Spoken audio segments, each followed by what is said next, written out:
Au nom du Père, du Fils et du Saint-Esprit, ainsi soit-il. Nous sommes encore au temps pascal. Avant de terminer ce temps pascal, je voudrais juste faire quelques réflexions sur notre Seigneur Jésus-Christ, qui a été mis à mort et crucifié, qui est ressuscité, monté aux cieux, vu par les apôtres, s'est levé, comme nous avons vu d'autres saints qui s'est levé par la suite, comme saint de Cupertino,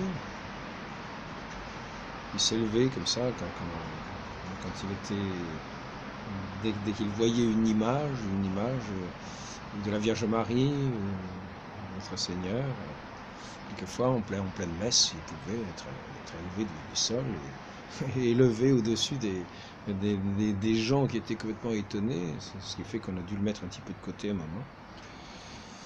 Donc, je voudrais aborder un petit peu cet aspect de notre Seigneur, sur sa divinité, sur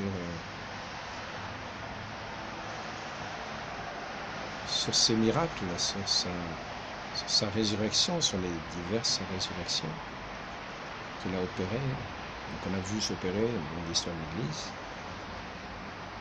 Donc, ce qu'on appelle les rationalistes, un certain temps, ne voulaient pas reconnaître que le Christ, dans les Écritures, se disait Dieu.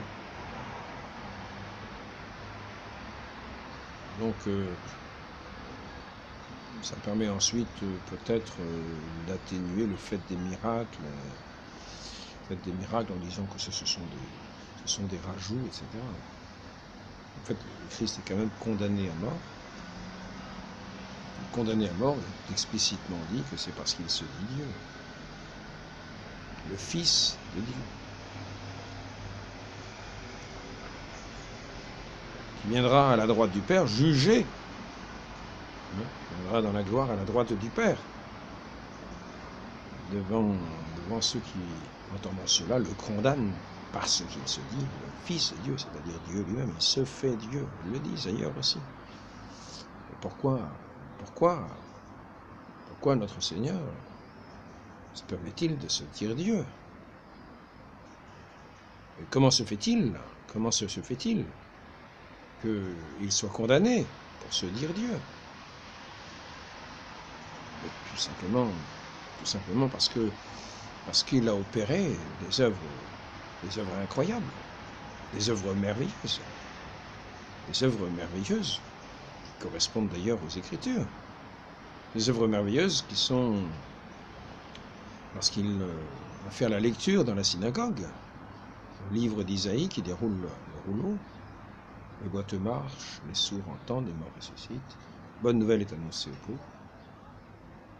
Il dit, c'est aujourd'hui que cette parole s'accomplit. Pourquoi dit-il ça? Sinon parce que justement, ces miracles sont accomplis. Sinon, ça n'aurait aucun sens de dire ça.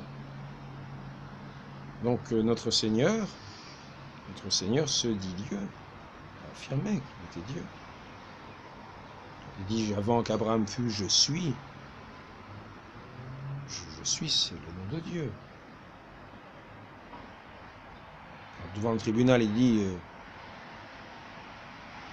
il affirme qu'il est bien le Fils de Dieu. Il se permet de le dire parce que, justement, il se permet de le dire parce qu'il l'est. Et il sait bien qu'il l'est. Lui qui est le Verbe éternel, qui s'est incarné, qui s'est abaissé, se faisant obéissant jusqu'à la mort sur la croix. C'est bien qu'il l'est. C'est bien que, à 12 ans, il s'occupe des affaires de son père. Il est aux affaires de son père. Il ne parle pas de Saint Joseph. Il parle de son Père céleste. Les parents ne comprennent pas. Les parents. Parce qu'ils sont tellement habitués, à dire que Saint Joseph est le Père. Parce que c'est le Père putatif. On dit papa, peut-être. Ouais. Mais Sainte Vierge Marie a bien eu l'annonciation de l'ange. Et elle sait bien de quoi il s'agit. Ainsi, notre Seigneur dit tout simplement cette phrase qu'ils ont peut-être Ils ont peut-être oublié sur le moment. Je suis aux affaires de mon père. Quand il était au temple, à l'âge de 12 ans, au milieu des docteurs, les écoutant, les interrogeant. Le grand étonnement de ceux qui l'écoutaient, qui le voyaient. Donc, notre Seigneur a été écouté, il a été suivi. C'est évident. Il se trouve devant un tribunal, non pas parce que simplement parce qu'il a volé des pommes, non. Mais parce qu'à travers tout Jérusalem, à travers toute la Galilée, à travers tout Israël, on parle de lui. Pourquoi parle-t-on de lui? Parce que la veuve de Naïm a mené son fils au cimetière, il s'arrête, près du cercueil, près de la dépouille mortuaire. Et puis à sa parole, le fils se lève, ressuscité, et il rend ce fils à sa mère. Cela, que voulez-vous? Que voulez-vous? Que voulez-vous? Que voulez-vous? Ça ne va pas rester à l'insu de tous les environs. Tout le monde va en parler de ça. Et quand on voit une résurrection de ce genre,